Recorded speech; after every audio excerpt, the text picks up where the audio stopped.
اللهم صل على محمد. بسم اللہ الرحمن الرحیم نحمده ونصلی علی رسوله الکریم اما بعد فاعوذ باللہ من الشیطان الرجیم بسم اللہ الرحمن الرحیم قل هل يستوي الذین يعلمون والذین لا يعلمون صدق اللہ مولانا العظیم۔ فہم رمضان کورس کی آج یہ ہماری 12ویں کلاس ہے اور گزشتہ سبق کے کچھ سوالات ہمارے باقی ہیں جن کو انشاءاللہ آج کے سبق میں ہم مطالعہ کریں گے۔ گزشتہ سبق میں صدقہ فطر کے حوالے سے بات چل رہی تھی کہ صدقہ فطر جو ہے وہ کس بندے پر واجب ہوتا ہے اور وہ کب ادا کیا جاتا ہے اور کس کو ادا کیا جاتا ہے۔ صدقہ فطر اس شخص پر واجب ہوتا ہے جس پر زکوٰۃ فرض ہوتی ہے، اور زکوٰۃ فرض ہونے کے لیے میں نے آپ کے سامنے 4 باتیں ذکر کی تھی۔ سونا ہو، چاندی ہو، نقدی ہو، مال تجارت ہو، یہ 4 چیزیں ایسی ہیں جن پر زکوٰۃ فرض ہے۔ اب سونا کتنا ہو تو زکوٰۃ فرض ہوگی، چاندی کتنی ہو، نقدی کتنی ہو، مال تجارت کتنا ہو، اس پر زکوٰۃ فرض ہوگی، اس کا نصاب کیا ہے، پوری تفصیل میں نے آپ کو گزشتہ سبق میں بیان کر دی تھی۔ تو وہ بندہ جس پر زکوٰۃ فرض ہو اس بندے پر جو ہے وہ صدقہ فطر بھی لازم ہو جاتا ہے۔ اس کی کچھ وضاحت آگے بھی آ رہی ہے کیونکہ ہمارا آج کا بنیادی سبق جو ہے وہ زکوٰۃ کے حوالے سے ہے۔ اور دوسرا جو تھا وہ یہ کہ صدقہ فطر اس بندے پر بھی واجب ہوتا ہے جس پر زکوٰۃ فرض نہیں ہوتی، لیکن ایک صورت ایسی ہوتی ہے کہ زکوٰۃ تو فرض نہیں ہوتی لیکن صدقہ فطر بھی لازم ہو جاتا ہے۔ وہ کیا طریقہ؟ وہ یہ کہ اگر کوئی بندہ ایسا ہے جس بندے کے پاس سونا بھی نہیں ہے، چاندی بھی نہیں ہے، نقدی بھی نہیں ہے، مال تجارت بھی نہیں ہے، اس کا مطلب یہ ہے کہ اس بندے پہ زکوٰۃ فرض نہیں ہو سکتی، کیونکہ زکوٰۃ فرض ہونے کے لیے بنیادی طور پر یہی 4 مال ہوتے ہیں۔ نمبر 1 سونا، نمبر 2 نقدی، نمبر 3 جو ہے وہ چاندی، اور نمبر 4 مال تجارت۔ یہ 4 چیزیں، جبکہ ایک 5ویں چیز ہے جس کو ہم کہتے ہیں ضرورت سے زائد سامان۔ اگر کوئی مرد یا عورت ایسا ہے کہ جس کے پاس ضرورت سے زائد سامان موجود ہے، جس کی تفصیل میں آپ کے سامنے ذکر کر چکا ہوں کہ ضرورت سے زائد سامان وہ ہوتا ہے جو سال بھر استعمال میں نہ آتا ہو، سال بھر استعمال میں نہ آتا ہو، نہ خوشی کے موقع پر نہ غمی کے موقع پر۔ جیسے گھر میں کوئی بسترے پڑے ہوئے ہیں یا کوئی چادریں پڑی ہوئی ہیں یا کوئی برتن پڑے ہوئے ہیں، کوئی فرنیچر پڑا ہوا ہے جو نہ غمی کے موقع پہ کام آتا ہے نہ خوشی کے موقع پہ کام آتا ہے۔ اب جتنا بھی یہ سامان ہے یہ ضرورت سے زائد ہے، اگر اس سامان کی ویلیو نکالی جائے، اس کی قیمت نکالی جائے، اور تو وہ قیمت جو ہے وہ 52.5 تولہ چاندی کی مالیت تک پہنچ جاتی ہے۔ اب یہ بندہ صاحب نصاب ہو گیا، اس پر زکوٰۃ تو فرض نہیں ہے لیکن صدقہ فطر کیا ہوگا، اس پر لازم ہو جائے گا۔ تو یہ بات یاد رکھنی ہے کہ صدقہ فطر اس بندے پر لازم ہوتا ہے جس پر زکوٰۃ فرض ہوتی ہے، اور بسا اوقات یہ ہوگا کہ زکوٰۃ فرض نہیں ہوگی لیکن صدقہ فطر پھر بھی لازم ہو جائے گا، کیونکہ صدقہ فطر لازم ہونے کے لیے 5 چیزیں ہوتی ہیں، 4 چیزیں نہیں ہوتی۔ 5ویں چیز کون سی ہے؟ ضرورت سے زائد سامان۔ یہاں تک بات سمجھ آ گئی نا؟ انشاءاللہ آگے بھی اس کی وضاحت تھوڑی سی میں کروں گا جب یہ والا سبق ہم شروع کریں گے جو آپ کے سامنے لکھا ہوا ہے۔ صدقہ فطر جو ہے وہ کب واجب ہوتا ہے؟ یہ تو تھا کس بندے پر واجب ہوتا ہے، اب سوال کیا ہے کہ کب واجب ہوتا ہے؟ صدقہ فطر واجب ہوتا ہے عید الفطر کے دن جب سحری کا وقت ختم ہو جاتا ہے۔ عید الفطر کا دن جب سحری کا وقت ختم ہو جاتا ہے، مطلب صبح صادق ہو جاتی ہے، اس وقت صدقہ فطر واجب ہوتا ہے۔ اس سے معلوم یہ ہوا کہ اگر کوئی بچہ رات کے وقت پیدا ہو گیا، رات کے وقت پیدا ہو گیا اور صبح صادق سے پہلے پیدا ہو گیا، اس پر بھی کیا ہوگا؟ صدقہ فطر لازم ہوگا، یعنی اس کی طرف سے بھی صدقہ فطر دینا لازم ہو جائے گا، اس کا بھی صدقہ فطر ادا کرنا ہوگا۔ لیکن یہ کہ یہ نہیں کہ بندہ اسی وقت کا انتظار کرتا رہے کہ جو کہ عید کا دن ہے تو میں اسی وقت ہی جو ہے نا واجب ہوگا تو میں اسی وقت ہی ادا کروں گا، اس کا انتظار نہیں کرنا چاہیے، بلکہ ادائیگی کا اہتمام جو ہے وہ عید کی نماز کی طرف جانے سے پہلے پہلے کرنا ہے۔ عید کی نماز کی طرف جانے سے پہلے پہلے کرنا ہے۔ مطلب یہ ہے کہ آپ رمضان کے درمیان میں بھی دے سکتے ہیں، شروع میں بھی دے سکتے ہیں، رمضان کے آخر میں بھی دے سکتے ہیں، لیکن عید کی نماز کی طرف جانے سے پہلے پہلے ادا کریں گے، صدقہ فطر ادا کرنے کا ثواب ملے گا۔ لیکن اگر کسی بندے نے عید کی نماز کی طرف جانے سے پہلے پہلے صدقہ فطر ادا نہ کیا تو وہ بعد میں وہ بھی ادا کرے گا، لیکن بعد میں ادا کرنے کی وجہ سے ایک عام صدقے کا ثواب ملے گا، صدقہ فطر کا ثواب نہیں ملے گا۔ یہ بات سمجھ آ گئی نا آپ کو؟ تو صدقہ فطر جو ہے وہ کب واجب ہوتا ہے؟ وہ عید کے دن صبح صادق کے ہوتے وقت، صبح صادق جب ہو جاتی ہے صدقہ فطر واجب ہو جاتا ہے، لیکن اس کی ادائیگی جو ہے وہ پہلے کرنی ہے، عید کی نماز کی طرف جانے سے پہلے پہلے۔ اگر کسی نے رمضان میں کر دی تب بھی ہو گیا، درمیان میں کر دی تب بھی ہو گیا، اور عید کی نماز کی طرف جانے سے پہلے پہلے کر دی تب بھی ہو گیا۔ لیکن یہ ہے کہ اتنا لیٹ نہیں کرنا چاہیے۔ جو غریب غرباء ہیں، جو فقراء ہیں، غریب ہیں، ان کی ضرورت کا خیال رکھتے ہوئے پیسے بانٹے جائیں وہ دیے جا سکتے ہیں، کسی کو کوئی چیز لے کر دینی ہو وہ دی جا سکتی ہے، لیکن صدقہ فطر ضرورت کی حد تک جس بندے کی ضرورت ہے اس کا لحاظ کرتے ہوئے صدقہ فطر پہلے ہی دے دینا چاہیے۔ اب اگلی بات یہ ہے کہ صدقہ فطر کس کو دینا ہے؟ صدقہ فطر کس کو دینا ہے؟ دیکھیں، صدقہ فطر اسی کو دیا جا سکتا ہے جس بندے کو زکوٰۃ دی جا سکتی ہے، جس بندے کو زکوٰۃ دی جا سکتی ہے۔ اب یہ ہم آگے جا کر پڑھیں گے، جب ہم انشاءاللہ اگلا سبق شروع کریں گے تو وہاں جا کے تفصیل سے پڑھتے ہیں کہ زکوٰۃ کس کو دی جا سکتی ہے اور کس کو نہیں دی جا سکتی۔ اگلا اس حوالے سے سوال یہ تھا کہ عید الفطر کے مسنون اعمال کیا ہیں؟ عید الفطر کے مسنون اعمال کیا ہیں؟ دیکھیں، عید الفطر کے مسنون اعمال میں سے پہلا سب سے جو ہے وہ عمل یہ ہے کہ عید والے دن بندہ صبح سویرے اٹھے، یہ نہیں کہ رمضان سارا تو فجر کی نماز پڑھتے رہے اور جو ہی عید کا دن آ گیا فجر کی نماز ہی رہ گئی۔ تو صبح سویرے اٹھنا اور نماز کا اہتمام کرنا، نماز کا اہتمام کرنا، جماعت کی نماز کا اہتمام کرنا، اور مسجد کے اندر آ کر نماز پڑھنا، یہ بڑی ضروری ہے۔ اس کے بعد جو سنت ہے وہ یہ کہ عید والے دن جسم کے زائد بال کاٹنا، جسم کے زائد بال کاٹنا، ناخن وغیرہ کا کاٹنا، یہ سارا کا سارا عمل جو ہے وہ سنت ہے، اور یہ ظاہر ہے جب انسان عید کی نماز کی طرف آ رہا ہو اس سے پہلے پہلے یہ کام کرنے۔ اور تیسرا کام اس حوالے سے کیا ہے؟ وہ یہ ہے کہ غسل کرنا بھی عید کے دن سنت ہے۔ صفائی کا اہتمام ہوگا تو غسل بھی کرنا ہے، ظاہر ہے وہ بھی صفائی کے اندر معاون ہوتا ہے تو غسل کرنا سنت ہے۔ پھر اسی طریقے سے مسواک کرنا، اپنے منہ کی صفائی کرنے کے لیے مسواک کا اہتمام ہو، یہ بھی ضروری ہے، یہ بھی جو ہے نا وہ منہ کی صفائی کے لیے معاون ہوتا ہے، تو سنت یہ ہے کہ مسواک بھی کی جائے۔ اور اس کے بعد جو کپڑے میسر ہیں، ضروری نہیں کہ نئے کپڑے ہوں تو اچھی بات ہے، بندہ عید کے لیے نئے کپڑے سلوائے، اس کا اہتمام کرے اگر طاقت ہے، استطاعت موجود ہے۔ اگر استطاعت نہیں ہے تو جو کپڑے میسر ہیں بس ان کو دھو لیا جائے، صاف کر لیا جائے، تو صاف ستھرے کپڑے پہن کر مسجد کی طرف آنا، تو کپڑے بھی کیا ہوں؟ صاف ستھرے ہوں۔ اس کے بعد خوشبو لگانا، یہ بھی سنت ہے، لیکن خواتین جو گھروں میں رہتی ہیں ان کے لیے تیز خوشبو لگانا جو ہے نا وہ جائز نہیں ہے، اس لیے کہ وہ جب باہر نکلیں گی وہ تیز خوشبو جو ہے نا وہ باہر لوگوں کو بھی آ رہی ہوگی، تو حدیث شریف میں آتا ہے حضور نبی کریم صلی اللہ علیہ وسلم نے ایسی عورتوں پر لعنت فرمائی ہے جو کہ خوشبو لگا کر لوگوں کے درمیان میں نکلتی ہیں، تو عورت کے لیے تیز خوشبو لگانا جائز نہیں۔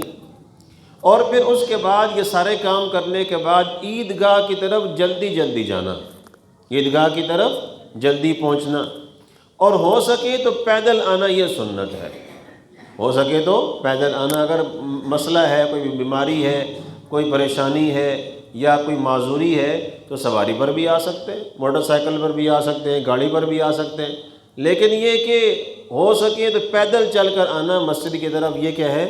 سنت ہے۔ اور پھر جب انسان عیدگاہ کی طرف آ رہا ہو تو عیدگاہ کی طرف آتے ہوئے آہستہ آہستہ آواز میں تکبیرات کہنا، آہستہ آواز میں تکبیرات کہنا، اور جب مسجد پہنچ جائے تو اپنی تکبیرات کو روک دیا جائے، اس کے بعد تکبیرات کو بند کر لینا، روک لینا، یہ بھی سنت ہے۔ اور پھر جب یہ کہ جب عید الفطر کے لیے بندہ آ رہا ہو نماز پڑھنے کے لیے تو آتے ہوئے میٹھا کھا کر آنا یہ سنت ہے، میٹھا کھا کر آنا سنت ہے۔ اور علماء نے لکھا ہے اگر ہو سکے تو طاق عدد کے اندر میٹھا کھانا چاہیے، کھجور کھائے تو 3 کھا لے یا 1 کھا لے، تو طاق عدد کے اندر جو ہے نا وہ کوئی میٹھی چیز کھانا کھجور کی شکل میں ہو یا کسی اور چیز کی شکل میں ہو، وہ بھی کیا ہے، سنت ہے۔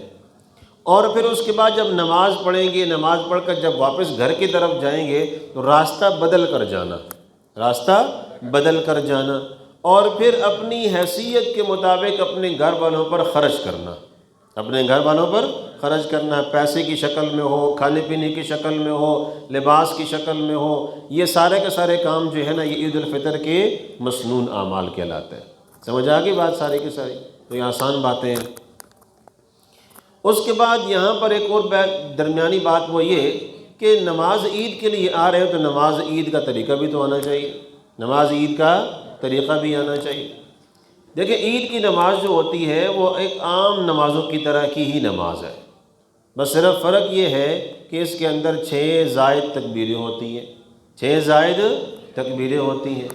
طریقہ اس کا یہ ہوگا کہ بندہ نیت کرے گا تو نیت کے اندر یہ بات بولے گا یا نیت کے اندر یہ بات سوچے گا کہ میں 2 رکعت نماز عید الفطر پڑھ رہا ہوں جو کہ واجب ہے، اور 7 زائد تکبیریں، 7 زائد تکبیریں۔ تو یہ نیت جو ہے وہ اگر زبان سے بول دی جائے تب بھی نیت ہے، دل میں ارادہ کر لیا جائے تب بھی نیت ہے۔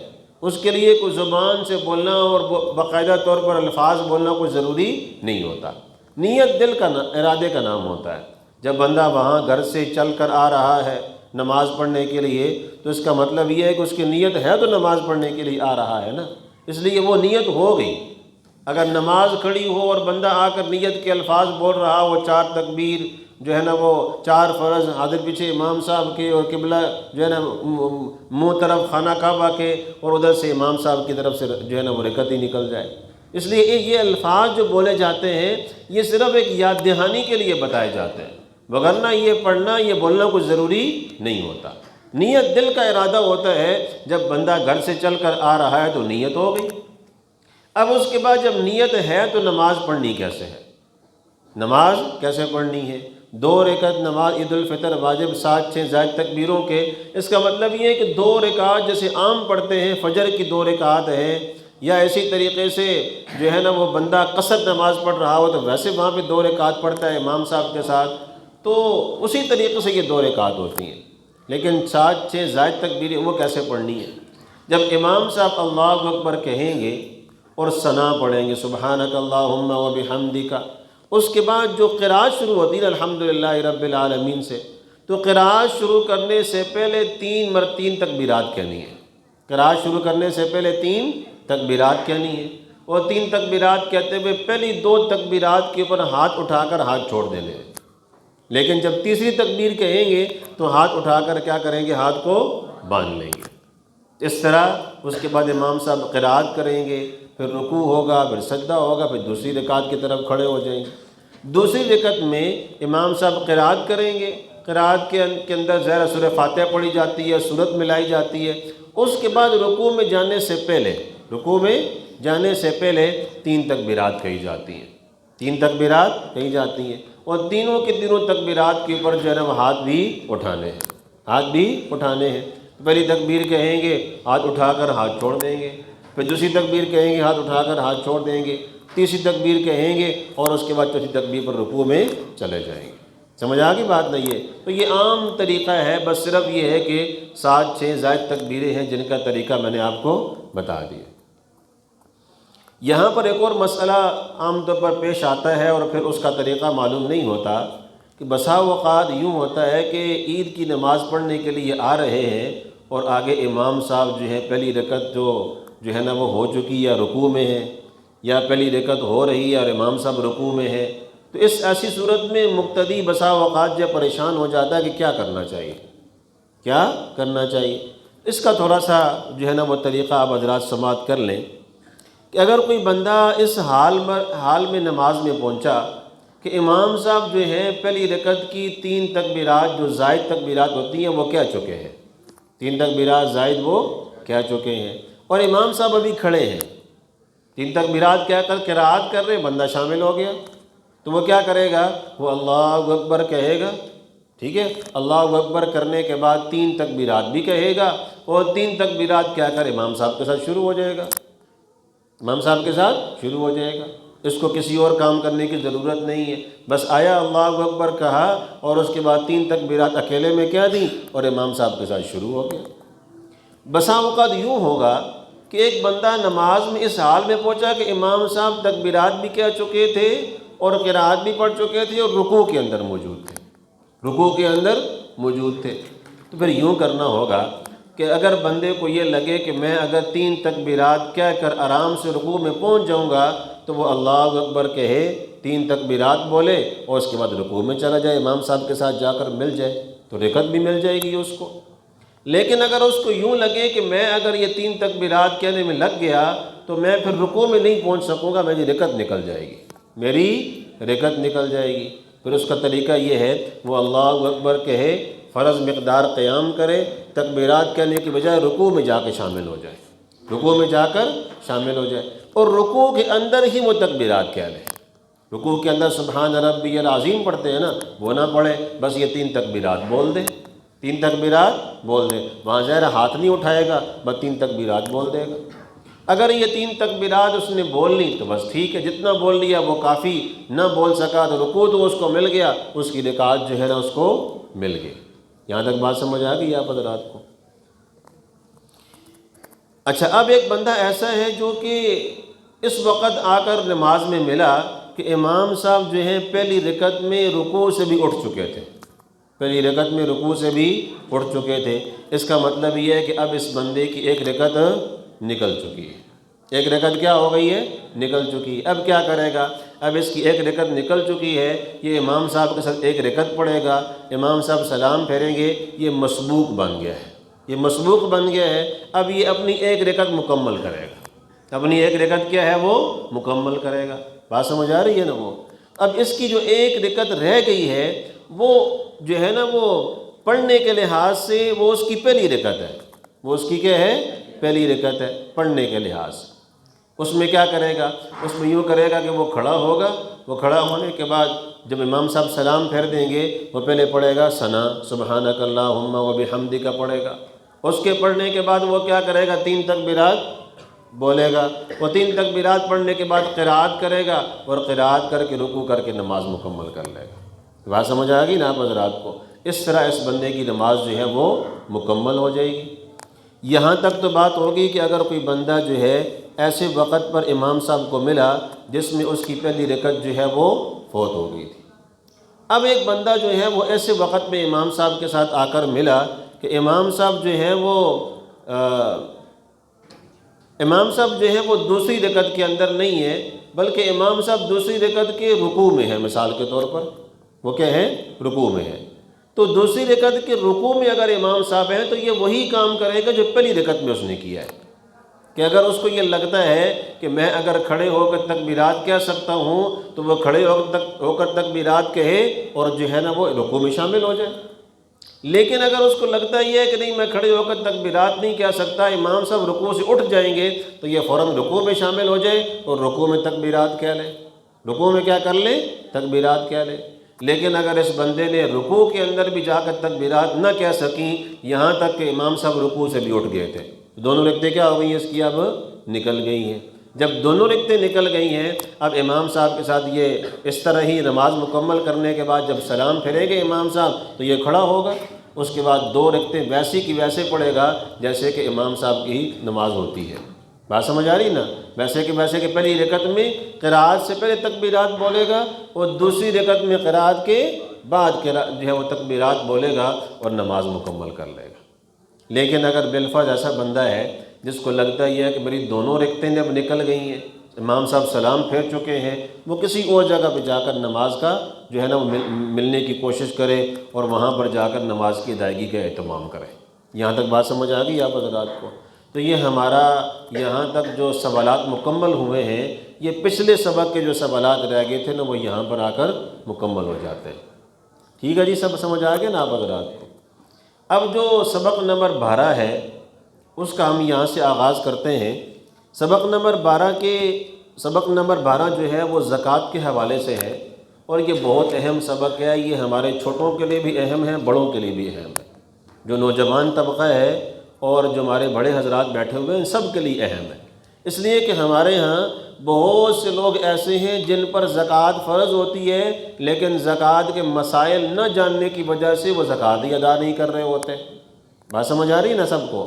اس لیے اس سبق کو تو بڑا غور سے، توجہ سے آپ حضرات نے سمجھنا ہے، سیکھنا ہے۔ کوئی سوال ہو تو آپ نوٹ بھی کر سکتے ہیں، بعد میں آپ حضرات پھر مجھ سے پوچھ بھی سکتے ہیں۔ پہلی بات تو یہ سمجھنی ہے کہ زکوٰۃ جو ہم بولتے ہیں، اس زکوٰۃ کا معنی کیا ہے؟ اس زکوٰۃ کا معنی کیا ہے؟ دیکھیں، زکوٰۃ کا لغوی معنی ہوتا ہے پاکیزگی۔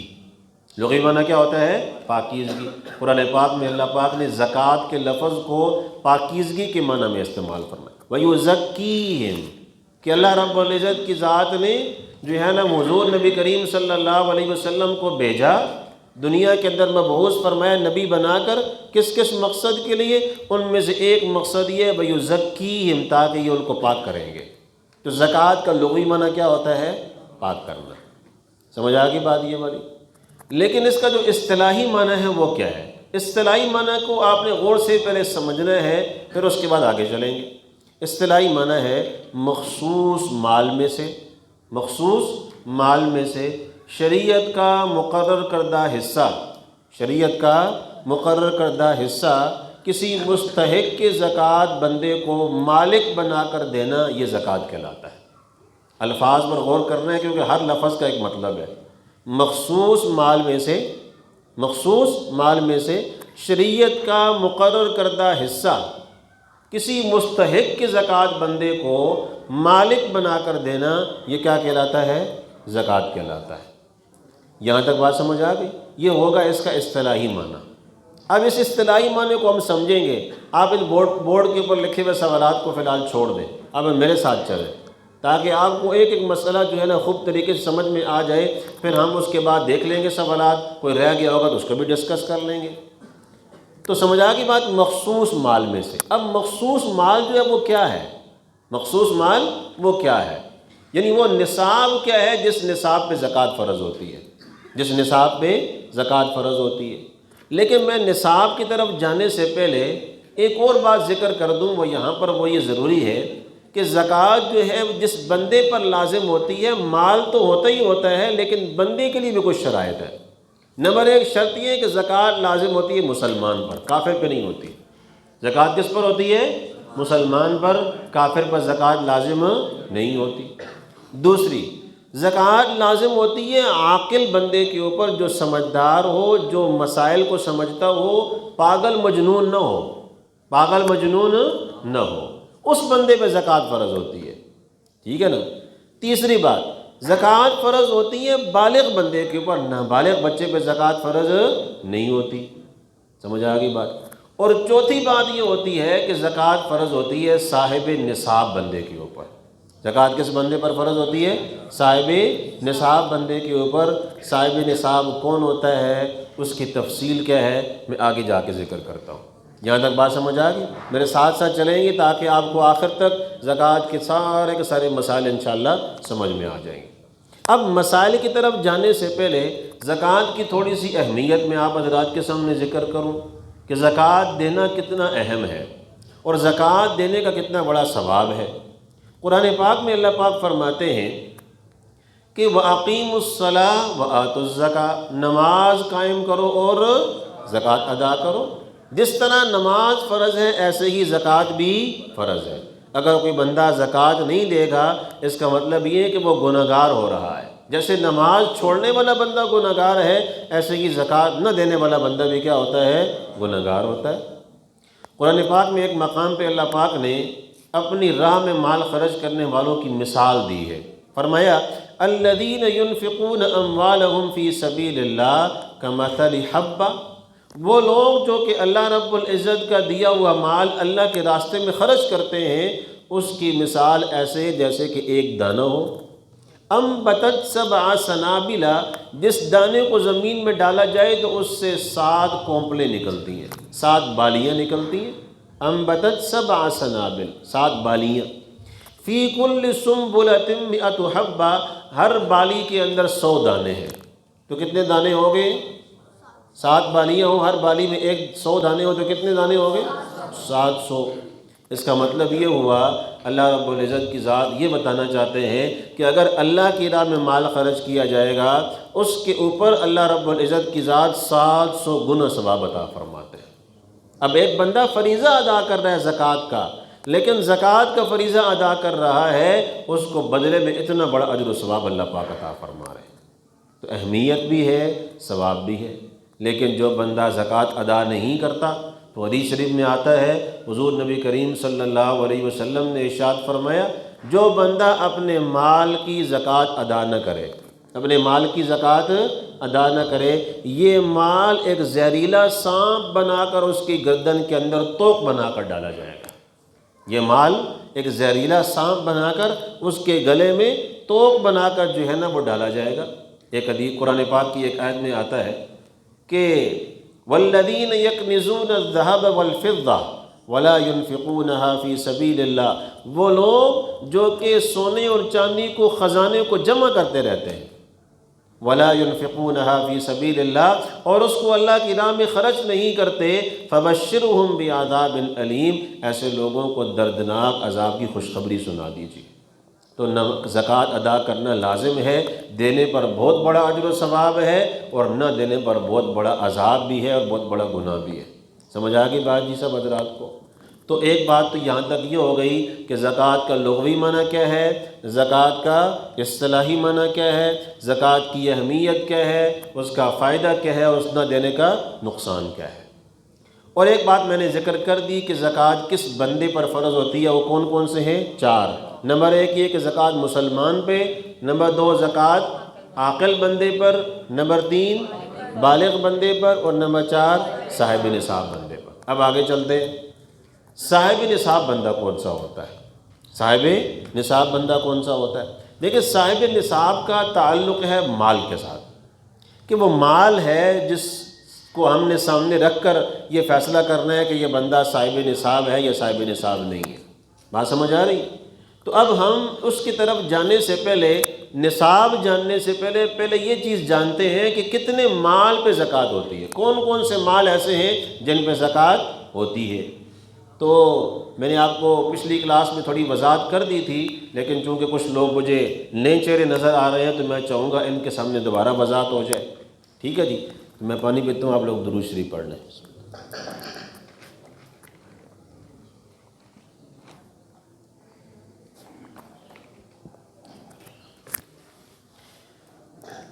زکوٰۃ کس کس مال پہ ہوتی ہے؟ نمبر 1 زکوٰۃ ہوتی ہے جی کس کے اوپر؟ سونے کے اوپر۔ بات سمجھ آ رہی؟ اب سونا کون سا ہو، خالص ہو یا ملاوٹ والا ہو، سارے سونے پہ ہوتی ہے۔ اچھا، سونا اپنے استعمال میں ہو یا استعمال میں نہ ہو، سارے سونے پہ زکوٰۃ ہوتی ہے۔ سونا کسی بھی قسم کا ہو، کھرا ہو، کھوٹا ہو، استعمال میں ہو یا استعمال میں نہ ہو، سارے سونے پہ زکوٰۃ۔ دوسرے نمبر پر کیا ہے جی؟ چاندی۔ چاندی کے بارے میں بھی یہی ہے، کھوری ہو، کھری ہو، کھوٹی ہو، اور استعمال میں ہو یا استعمال میں نہ ہو، ساری چاندی پہ زکوٰۃ۔ تیسرے نمبر پر کیا ہے؟ نقدی، کیش۔ اب یہ کیش اپنے پاس پڑا ہوا ہے اپنے گھر میں، یا بینک میں پڑا ہوا ہے، یا کسی کو قرضہ دیا ہوا ہے، یا جو ہے وہ کسی کے پاس امانت رکھی ہوئی ہے، یا بانڈ کی شکل میں ہے، کسی بھی شکل میں پڑا ہوا ہے، وہ سارے کے سارے کیش پہ کیا ہوتی ہے؟ زکوٰۃ ہوتی ہے۔ اور چوتھے نمبر پر میں نے کیا بتایا تھا؟ مال تجارت۔ مال تجارت، مال تجارت جو ہوتا ہے یہ کیا چیز ہوتی ہے؟ 3 باتیں تو بڑی واضح ہیں کہ سونا بھی، چاندی بھی اور نقدی بھی بالکل کیا ہے؟ واضح ہے۔ عام طور پر لوگوں کو جو سمجھ میں نہیں آتی چیز وہ ہوتی ہے مال تجارت۔ مال تجارت کیا ہوتا ہے جس پہ زکوٰۃ فرض ہوتی ہے؟ مال تجارت وہ کوئی بھی قسم کی چیز ہو، اس میں 3 باتیں پائی جا رہی ہوں تو وہ چیز مال تجارت بنتی ہے۔ وہ چیز کیا بنتی ہے؟ مال تجارت بنتی ہے۔ نمبر ایک بات یہ ہے کہ وہ چیز خریدی ہو، کیا ہو جی؟ خریدی ہو۔ اگر وہ چیز خریدی نہیں ہے تو مال تجارت نہیں ہے۔ مثال کے طور پر ایک بندے نے جو ہے نا وہ ایک بندے کو میراث کے اندر کوئی پلاٹ مل گیا، میراث کے اندر کوئی گھر مل گیا، اس کے والد صاحب فوت ہوئے۔ اب اس کو پلاٹ تو ملا ہے نا، اس کو گھر بھی ملا ہے، لیکن اس نے خریدا نہیں ہے، لہٰذا اس پلاٹ پہ اور اس گھر کے اوپر زکوٰۃ نہیں ہوگی، کیونکہ نہ تو یہ سونا ہے، نہ تو یہ چاندی ہے، نہ تو یہ پیسے ہیں، اور نہ یہ مال تجارت، کیونکہ مال تجارت ہونے کے لیے نمبر ایک شرط کیا ہے کہ وہ کیا کیا ہو؟ خریدا ہو۔ دوسرے نمبر پر خریدا بھی ہو اور خریدنے کے بعد خریدتے وقت نیت ہو کہ میں نے کیا کرنا ہے؟ اس کو بیچنا ہے، مطلب بیچنے کی نیت کی ہو خریدتے وقت، بیچنے کی نیت کی ہو خریدتے وقت۔ اگر کسی بندے نے خریدتے وقت بیچنے کی نیت نہ کی ہو تو مال تجارت وہ نہیں بنے گا۔ مثال کے طور پر ایک بندے نے پلاٹ خریدا، اس کی نیت یہ تھی کہ میں تو یہ اپنے بچے کو دے دوں گا، میں تو اس پہ اپنا گھر بنا لوں گا، میں تو اس کو جو ہے نا وہ کسی بیٹی کو گفٹ کر دوں گا۔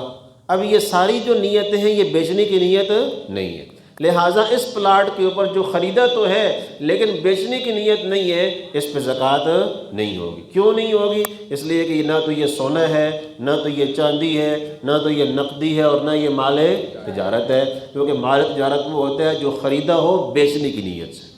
بات سمجھ آ گئی؟ تیسری شرط کیا ہے؟ تیسری شرط یہ ہے کہ خریدا بھی ہو، خریدتے وقت بیچنے کی نیت بھی ہو، لیکن ابھی تک وہ نیت باقی بھی ہو، ابھی تک وہ بیچنے کی نیت کیا ہو؟ باقی بھی ہو۔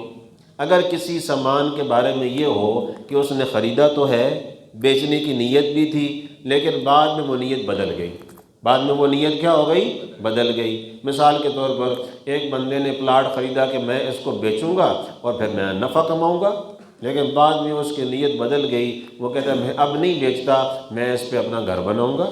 اب اس کی نیت کیا ہو گئی ہے؟ یہ بدل گئی ہے، لہٰذا اس پلاٹ کے اوپر زکوٰۃ نہیں ہوگی۔ کیوں نہیں ہوگی؟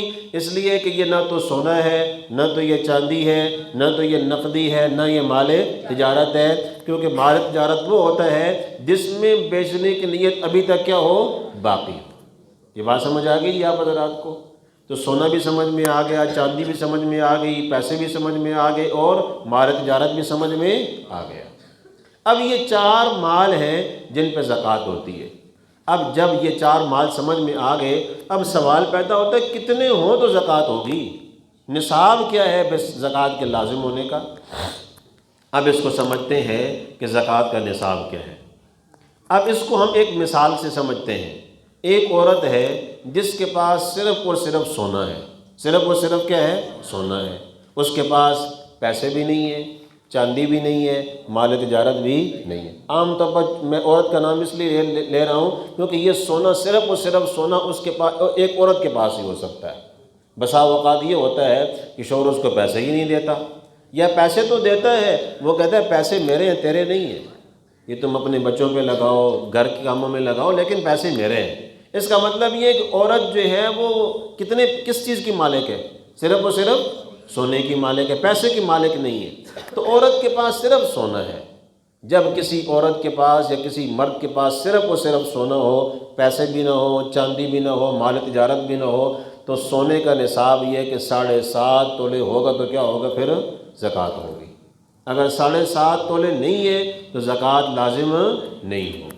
یہ کس وقت میں نے کہا کہ جب صرف اور صرف سونا ہو، باقی چیزیں موجود نہ ہو۔ یہاں تک بات سمجھ آ گئی؟ دوسری بات، اگر سونا اکیلا نہیں ہے، سونے کے ساتھ پیسے بھی ہیں، یا سونے کے ساتھ چاندی ہے، یا سونے کے ساتھ پیسے ہیں، یا سونے کے ساتھ مال تجارت ہے، یا یہ کہ تینوں کی تینوں چیزیں موجود ہیں، کوئی بھی ایک ہو، 2 ہو، 3 ہو، کوئی بھی ہو، تو پھر اس صورت میں کیا ہوگا؟ پھر اس صورت میں نصاب ہے 52.5 تولہ چاندی کی مالیت۔ 52.5 تولہ چاندی کی مالیت کیا مطلب؟ مثال سمجھتے ہیں۔ ایک مرد ہے یا ایک عورت ہے، اس کے پاس 1 تولہ سونا ہے، 1 تولہ سونا ہے، اور اس کے پاس پیسے پڑے ہوئے ہیں تقریباً 10,000 روپیہ۔ اب 10,000 روپیہ اور سونا 2 چیزیں ہو گئی نا، اب ان دونوں کو ملائیں گے، ان دونوں کو ملا کر دیکھیں گے۔ سونے کی مالیت نکالتے ہیں، مثال کے طور پر اس وقت 1 تولہ سونے کی مالیت 3 لاکھ روپے ہے، اور 10,000 روپے ہم نے ملا دیا تو کتنے بن گئے؟ 3,10,000 روپیہ، اور 52.5 تولہ چاندی کی مالیت تقریباً بنتی ہے مثال کے طور پر 2,82,000 یا 85,000 روپیہ۔ اب اس کا مطلب کیا ہوا کہ یہ مرد یا یہ عورت 52.5 تولہ چاندی کی مالیت سے زیادہ کے مالک ہیں کہ نہیں ہیں؟ زیادہ کے مالک ہیں، لہذا زکوٰۃ لازم ہو جائے گی۔ کیا خلاصہ نکلا؟ خلاصہ نکلا اگر یہ مرد یا عورت صرف اور صرف سونے کے مالک نہ ہوں، بلکہ سونے کے ساتھ پیسہ بھی ہو، سونے کے ساتھ چاندی بھی ہو، سونے کے ساتھ مال تجارت بھی ہو، تینوں کے تینوں چیزیں موجود ہوں، یا ایک ہو یا دو ہوں یا تین ہوں، تب بھی نصاب کیا ہوگا؟ 52.5 تولہ چاندی۔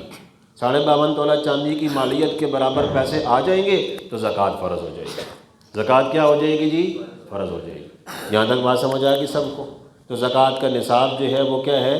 52.5 تولہ چاندی، اس وقت جب کہ 3 چیزیں مل جائیں، 2 چیزیں مل جائیں، اور اگر صرف اور صرف سونا ہے تو پھر نصاب کیا ہے؟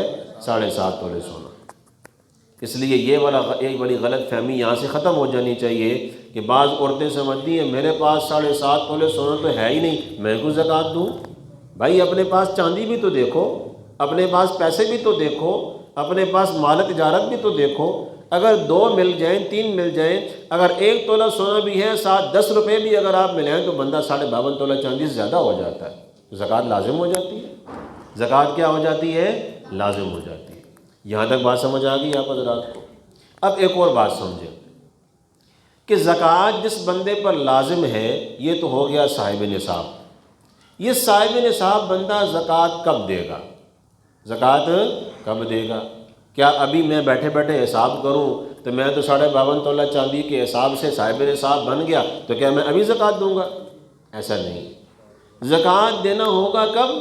جب 1 سال پورا کا پورا گزر جائے گا نصاب کے اوپر۔ کس کے اوپر؟ نصاب کے اوپر۔ اور نصاب کتنے؟ 52.5 تولہ چاندی۔ 52.5 تولہ چاندی۔ اس کا طریقہ کار کیا ہوگا؟ طریقہ یہ ہوگا کہ جب میں حساب کرنے کے لیے اپنے آپ کو دیکھوں گا تو میں صاحب نصاب ہوا مثال کے طور پر شوال کی 1 تاریخ کو، میں نے اپنا حساب و کتاب کرتا رہا، صاحب نصاب نہیں تھا اور میں 1 شوال کو صاحب نصاب ہو گیا، 52.5 تولہ چاندی کی مالیت تک پہنچ گیا، تو میں نے اپنے پاس ایک تاریخ نوٹ کر لینی ہے۔ تاریخ کیا کر لینی ہے جی؟ نوٹ کر لینی ہے، 1 شوال 2024 مثال کے طور پر۔ اب فوراً زکوٰۃ نہیں دینی، اب یہ سال شروع ہو گیا، سال چلتے چلتے چلتے میں نے اگلے سال 2025 1 شوال کو میں نے جا کر دیکھا کہ میرے پاس کتنے ہیں، کیونکہ زکوٰۃ دینی ہوتی ہے 1 سال کے بعد۔ لیکن 1 سال کے بعد جب ہم زکوٰۃ کی کیلکولیشن کریں گے طریقہ کار کیا ہوگا؟ 1 شوال کو میں نے سارا کا سارا حساب کیا تو میرے پاس جو ہے نا اب آگے ہے 5 لاکھ روپیہ، ادھر میرے پاس تھے تقریباً 3 لاکھ روپیہ۔ اب یہ سال گزرتا گیا، چلتا گیا، اور وہاں پر جا کر میرے پاس آگے 5 لاکھ روپیہ۔ تو میں کیا کروں گا؟ 5 لاکھ پہ زکوٰۃ نہیں دوں گا، کیونکہ صاحب نصاب تو ہو گیا، 5 لاکھ میرے پاس موجود ہے، یہ نصاب سے زیادہ ہے، اب آ کر میں زکوٰۃ دوں گا۔ لیکن زکوٰۃ دینے کا طریقہ یہ نہیں کہ 5 لاکھ پہ زکوٰۃ دے دوں، بلکہ 5 لاکھ میں سے پہلے میں اپنے خرچے نکالوں گا۔ کیا کروں گا جی؟ پہلے خیر خرچے نکالے جائیں گے۔ نمبر 1 خرچہ کیا؟ اپنے ایک بچوں کی 1 مہینے کی فیسیں نکالیں گے، 1 مہینے کی فیسیں نکالیں گے۔ اس کے بعد ہم نکالیں گے جی کیا؟ اپنے گھر کے اندر جو مہینے کا خرچہ جو ہم کرتے ہیں کھانے پینے کا وہ نکالیں گے۔ پھر اس کے بعد 1 مہینے کا بجلی کا بل نکالیں گے، 1 مہینے کا گیس کا بل نکالیں گے، 1 مہینے کا پانی کا خرچہ نکال سکتے ہیں وہ بھی نکالیں گے، اور اگر کوئی ملازم گھر میں رکھا ہوا ہے اس کی تنخواہ دینی وہ بھی نکالیں گے۔ تو 5 لاکھ میں سے وہ سارا کچھ آپ نے نکال دیا جو ذمہ داریاں بنتی تھیں۔ اگر کسی کا کوئی قرضہ دینا وہ بھی نکالیں گے۔ بات سمجھ آ رہی ہے نا؟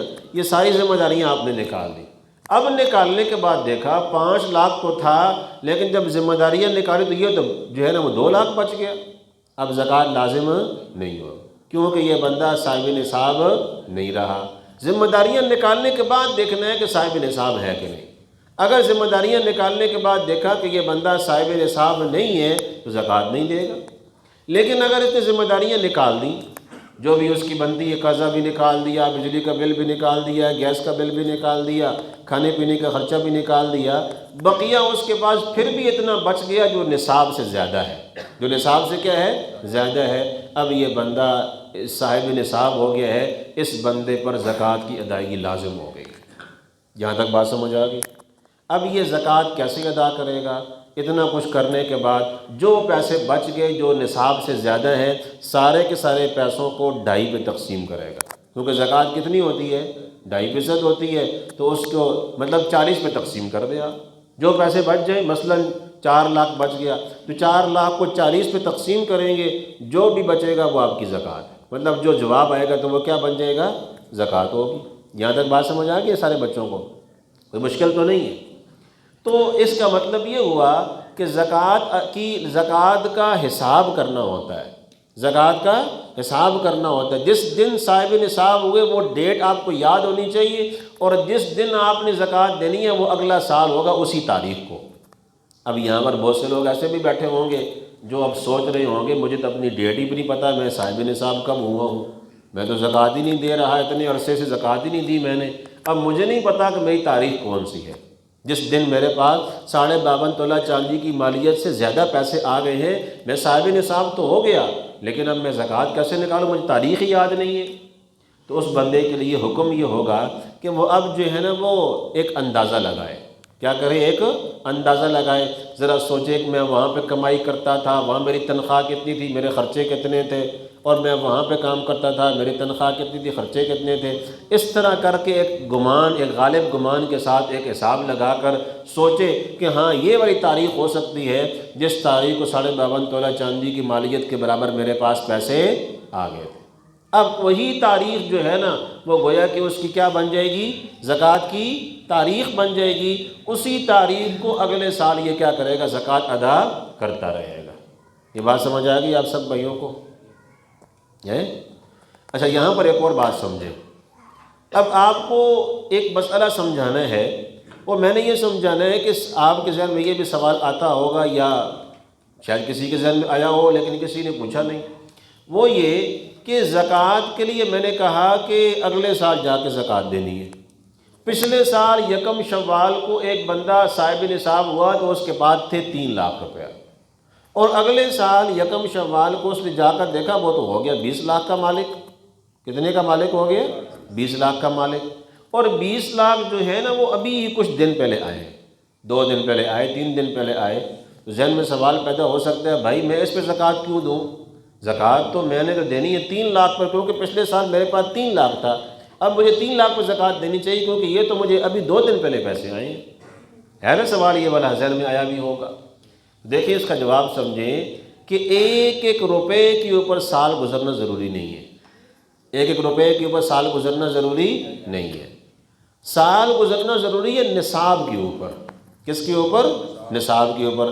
پچھلے سال 3 لاکھ روپیہ صاحب نصاب ہے کہ نہیں بندہ، اور اگلے سال 20 لاکھ روپیہ تو صاحب نصاب ہے کہ نہیں بندہ؟ بے شک وہ 1 دن پہلے آئے ہوں یا 1 رات پہلے آئے کیوں نہ ہو، لیکن بندے کو صاحب نصاب بنا دیں۔ تو 1 روپے کے اوپر سال گزرنا ضروری نہیں ہے، بلکہ نصاب پر سال گزرنا ضروری ہے۔ پچھلے سال بھی صاحب نصاب تھا اور ابھی بھی وہ بندہ کیا ہے؟ صاحب نصاب ہے، تو زکوٰۃ کیا ہوگی؟ لازم ہوگی، اور سارے پیسوں پر زکوٰۃ دینی ہوگی۔ یہاں تک بات سمجھ آ گئی؟ ایک اور بات سمجھیں یہاں اسی حوالے سے ہے، وہ یہ کہ ایک بندے کا 1 شوال کو صاحب نصاب ہو گیا، اس کا سال شروع ہو گیا۔ اب وہ بندہ شوال کے بعد شوال آگے شوال، ذوالقعدہ، ذی الحجہ، محرم، سفر، وہ 3 لاکھ کبھی نیچے آ رہا ہے، کبھی زیادہ ہو رہا ہے، تھوڑا کم ہو رہا ہے، ٹھیک ہے جی، کبھی 1 لاکھ بچ جاتا ہے، کبھی 2 لاکھ بچ جاتے ہیں، کبھی 3 لاکھ بچ جاتے ہیں، کبھی 5 لاکھ ہو جاتے ہیں، کبھی 1 لاکھ پہ آ جاتا ہے۔ سال چلتا گیا چلتا گیا چلتا گیا، لیکن اس کا بیلنس 0 نہیں ہوا، اس کا بیلنس 0 نہیں ہوا، اس کی تاریخ وہی رہے گی 1 شوال۔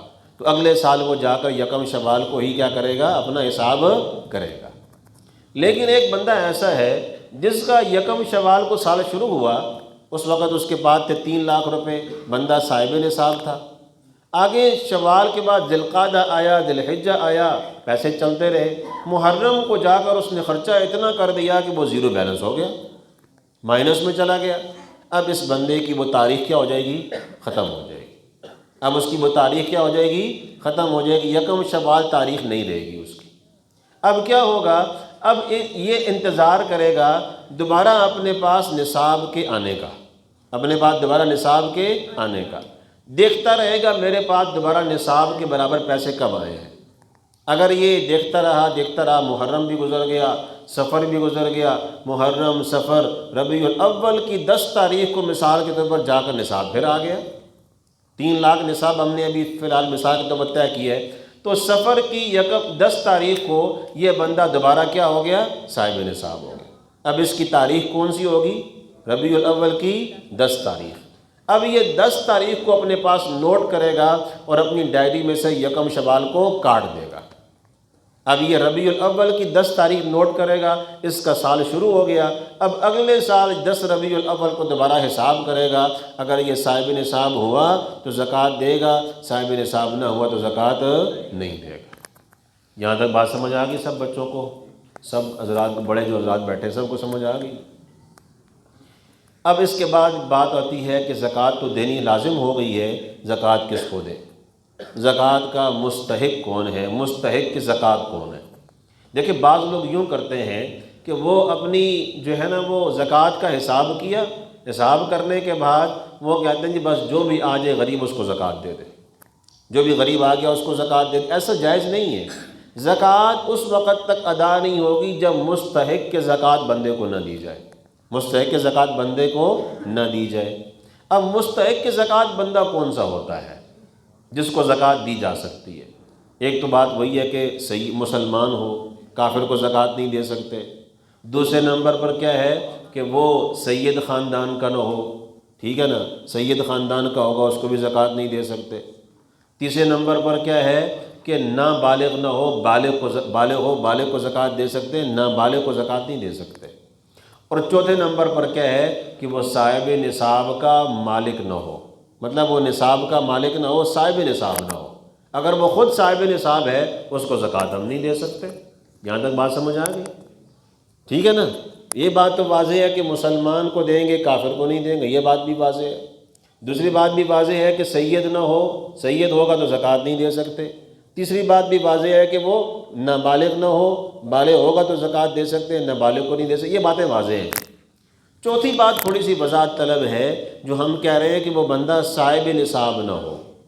اب صاحب نصاب کو کتنا اس کے پاس نہ ہو جس سے ہم فیصلہ کر سکیں کہ یہ زکوٰۃ نہیں لے سکتا۔ بات سمجھ آ رہی ہے نا؟ ایک بندہ زکوٰۃ لینے کے لیے آیا، مثال سے بات سمجھاؤں گا ذرا آسانی رہے گی۔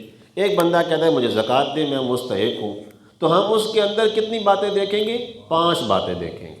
ہم اس سے یہ باتیں پوچھ لی، باتوں میں پوچھیں گے، مسلمان بھی ہے، سید خاندان کا بھی نہیں ہے، بالغ تو ٹھیک ہے نظر آ رہا ہے، لیکن یہ بات بھی پوچھیں گے بھائی آپ کے پاس سونا ہے؟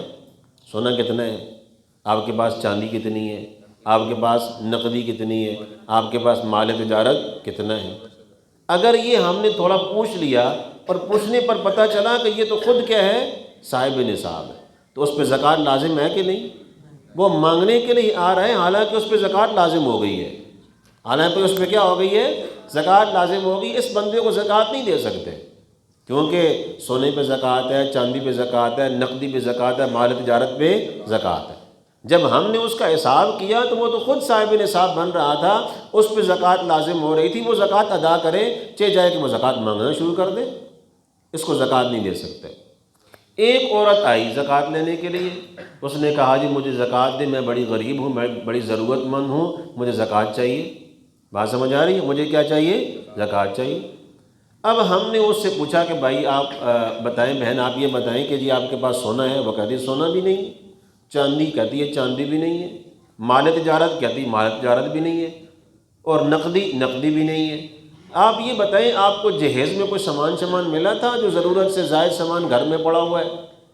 وہ کہتی جہیز میں تو بہت سامان ملا تھا، بسترے ہیں، فرنیچر ہے، برتن ہیں، ضرورت سے زائد سامان پڑا ہوا ہے جو سال بھر استعمال میں نہیں آتا۔ آپ کے گھر میں ٹیلی ویژن بھی ہے، ضرورت سے زائد سامان میں آتا ہے، وہ ہے؟ انہوں نے کہا میرے گھر میں وہ بھی ہے۔ تو ضرورت سے زائد سامان کا ہم نے حساب لگایا اور ٹیلی ویژن کو بھی شامل کیا۔ تو اب یہ عورت جو ہے اس کے پاس ضرورت سے زائد سامان اور ٹیلی ویژن کی قیمت جو ہے نا یہ بنتی ہے تقریباً 3.5 لاکھ روپیہ، مثال کے طور پر 3.5 لاکھ روپیہ جب یہ بن گیا، اس عورت پہ زکوٰۃ لازم ہو گئی ہے؟ اس عورت پہ زکوٰۃ لازم ہو گئی ہے؟ بھائی زکوٰۃ لازم نہیں ہوئی نا، کیونکہ ضرورت سے زائد سامان تو زکوٰۃ کا مال نہیں ہے نا، ضرورت سے زائد سامان زکوٰۃ کا مال نہیں ہے۔ اس پہ زکوٰۃ لازم نہیں ہوئی، لیکن یہ عورت چونکہ صاحب نصاب ہوگی ضرورت کے سے زائد سامان کی وجہ سے اب یہ زکوٰۃ لے بھی نہیں سکتی، اب یہ زکوٰۃ لے بھی نہیں سکتی۔ تو خلاصہ یہ نکلا کہ ضرورت سے زائد سامان اگر کسی بندے کے پاس ہو تو وہ زکوٰۃ تو نہیں دے گا لیکن زکوٰۃ لے بھی نہیں سکے گا، لیکن زکوٰۃ لے بھی نہیں سکے گا۔ ضرورت سے زائد سامان زکوٰۃ کا مال نہیں ہے، لیکن یہ زکوٰۃ کا مال لینے سے کیا کر دیتا ہے؟ روک دیتا ہے۔ یہاں تک بات سمجھ آ گئی نا؟ تو مستحق کی زکوٰۃ وہ ہوگا جس کے پاس سونا بھی نہ ہو، چاندی بھی نہ ہو، نقدی بھی نہ ہو، مال تجارت بھی نہ ہو، اور ضرورت سے زائد سامان بھی نہ ہو، تب جا کر وہ بندہ مستحق کی زکوٰۃ ہوگا، تب جا کر ہم اس کو زکوٰۃ دے سکیں گے۔ سمجھ آ گئی بات؟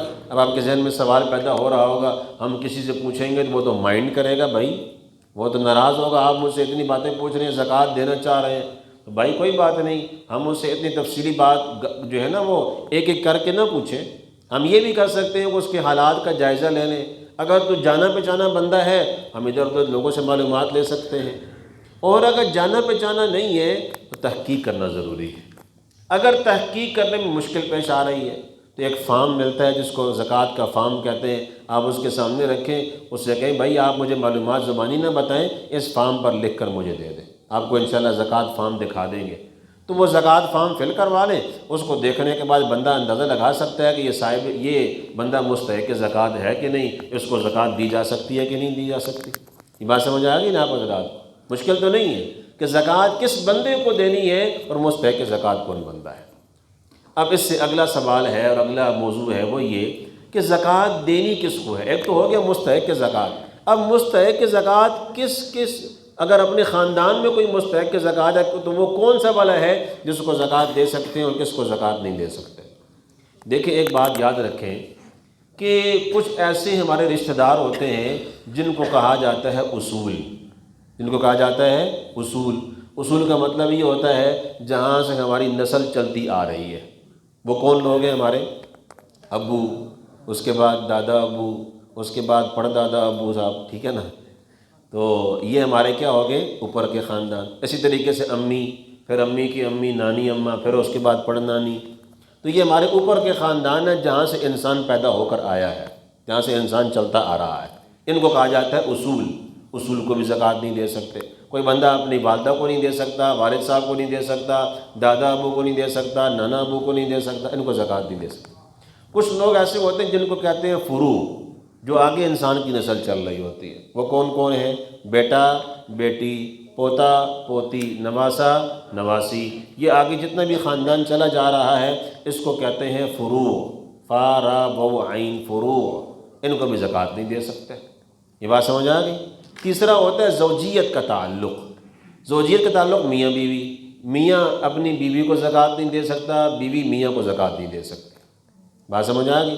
اس کے علاوہ جتنا بھی خاندان ہے اپنے خاندان میں دیکھیں کوئی مستحق زکوٰۃ ہے آپ اس کو زکوٰۃ دے سکتے ہیں، لہٰذا پھپھو کو زکوٰۃ دے سکتے ہیں، ٹھیک ہے نا؟ اسی طریقے سے خالہ کو زکوٰۃ دے سکتے ہیں، ماموں کو زکوٰۃ دے سکتے ہیں، چاچوں کو زکوٰۃ دے سکتے ہیں، بھائی کو زکوٰۃ دے سکتے ہیں، بہن کو زکوٰۃ دے سکتے ہیں، یہ سارے ہمارے خونی رشتے ہیں، ان کو زکوٰۃ دے سکتے ہیں۔ بات سمجھ آ گئی نا؟ مشکل نہیں ہے۔ تو جو اصول ہیں ان کو بھی زکوٰۃ نہیں دے سکتے، جو فروعی رشتہ دار ہیں ان کو بھی زکوٰۃ نہیں دے سکتے، زوجیت کا تعلق ہو اس میں بھی زکوٰۃ نہیں دے سکتے، باقی سارے لوگوں کو زکوٰۃ دے سکتے ہیں۔ اب اس کے بعد ایک آخری بات ہے وہ یہ کہ زکوٰۃ کے حوالے سے نہ کچھ غلط فہمیاں ہیں جو ہمارے ہاں پائی جاتی ہیں۔ ایک غلط فہمی تو یہ پائی جاتی ہے بھائی رمضان آئے گا تو میں زکوٰۃ نکالوں گا، ایسا ہے کہ نہیں؟ لوگ رمضان کے آنے کا انتظار کرتے رہتے ہیں، حالانکہ وہ صاحب نصاب ہوا ہے شوال کے مہینے میں، اس کو زکوٰۃ کب دینی چاہیے؟ کب دینی چاہیے؟ شوال میں۔ ایک بندہ صاحب نصاب ہوا ربیع الاول کے مہینے میں، اس کو زکوٰۃ کب دینی چاہیے؟ ربیع الاول کے مہینے میں۔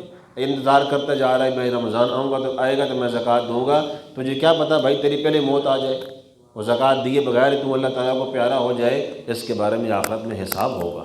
جس طرح نماز کے بارے میں حساب ہوگا ایسے ہی زکوٰۃ کے بارے میں بھی حساب ہوگا۔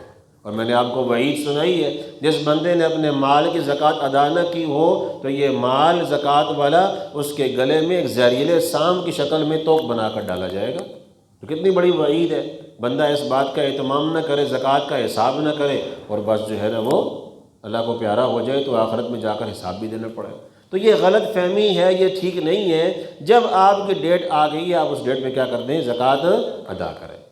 ہاں یہ ہو سکتا ہے کہ اب ایک بندہ شعبان کے مہینے میں وہ بندہ صاحب نصاب ہوا تو شعبان کے مہینے میں ایک مہینہ اگر رمضان کا مہینہ رہ گیا تو ایک مہینہ انتظار کر لے، لیکن حساب کب کرے گا؟ حساب کب کرے گا؟ شعبان کے مہینے میں۔ یہ نہیں کہ وہ انتظار کرتا رہے رمضان کے مہینے میں جا کے میں حساب کروں گا، حساب شعبان کے مہینے میں کرنا ہے، بے شک رمضان کے مہینے میں جا کے ادا کر، لیکن اتنا گیپ نہیں چھوڑنا چاہیے، 2 مہینے 3 مہینے جو ہے نا وہ اللہ تعالیٰ کو پیارا ہو جائے، بندے کا حساب و کتاب ہی نہ ہوا ہو۔ تو ایک غلط فہمی یہ ہے۔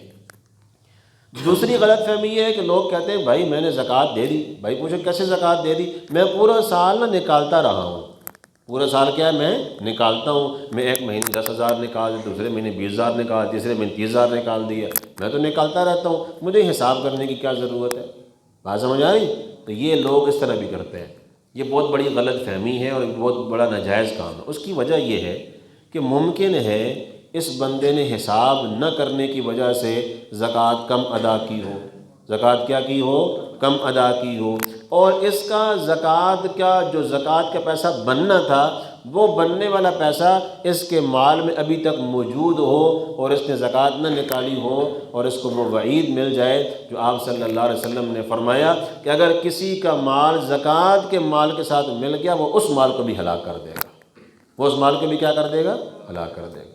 اس لیے یہ بات کہ جی بس میں تو حساب و کتاب نہیں کرتا، مجھے ضرورت نہیں ہے، میں تو سارا سال ہی نکالتا رہتا ہوں، یہ بہت بڑی غلط بات ہے۔ حساب کرنا ضروری ہے، پائی پائی کا حساب کرنا ضروری ہے، اور اس حساب کر کے جتنی زکوٰۃ بنتی ہے وہ ادا کرنی چاہیے۔ وہ کیا کرنی چاہیے جی؟ ادا کرنی چاہیے۔ بات سمجھ آ گئی؟ تیسری جو ہمارے ہاں معاشرے میں پائی جاتی ہے غلط بات، وہ یہ کہ لوگ جو ہے نا اپنی خونی رشتوں کو چھوڑ کر، اپنے پڑوسیوں کو چھوڑ کر، اپنے قریب والوں کو چھوڑ کر جو مستحق زکوٰۃ ملتے ہیں، غریب ملتے ہیں، فقراء ملتے ہیں، اداروں کو دے رہے ہوتے ہیں۔ ان اداروں کو زکوٰۃ دے رہے ہوتے ہیں جہاں پر زکوٰۃ کا کوئی نظام ہی نہیں ہے۔ مثال کے طور پر لوگ سوال کرتے ہیں بھائی میں ہاسپٹل میں زکوٰۃ دیتا ہوں تو زکوٰۃ میری لگ جاتی؟ ہاسپٹل جو ہے وہ ایک عمارت کا نام ہے، اور زکوٰۃ کا مستحق انسان ہے۔ زکوٰۃ کا مستحق کیا ہے؟ انسان ہے۔ تو اداروں کو زکوٰۃ تب لگتی کہ ادارے والے زکوٰۃ لینے کے بعد زکوٰۃ کا صحیح طریقے سے استعمال کرتے کہ وہ زکوٰۃ کا مال مستحق لوگوں پر خرچ کریں۔ یہ نہیں کہ وہ زکوٰۃ کا پیسہ لے کر بلڈنگیں بنا رہے ہیں، گاڑیاں خرید رہے ہیں، اپنے ملازمین کی تنخواہیں بڑھا رہے ہیں، مشینری خرید رہے ہیں، وہاں زکوٰۃ لگے گی؟ زکوٰۃ تو ایک مستحق کی زکوٰۃ بندے کا حق ہے، انسان کا حق ہے، ان اداروں کا یا ان بلڈنگوں کا حق نہیں ہے۔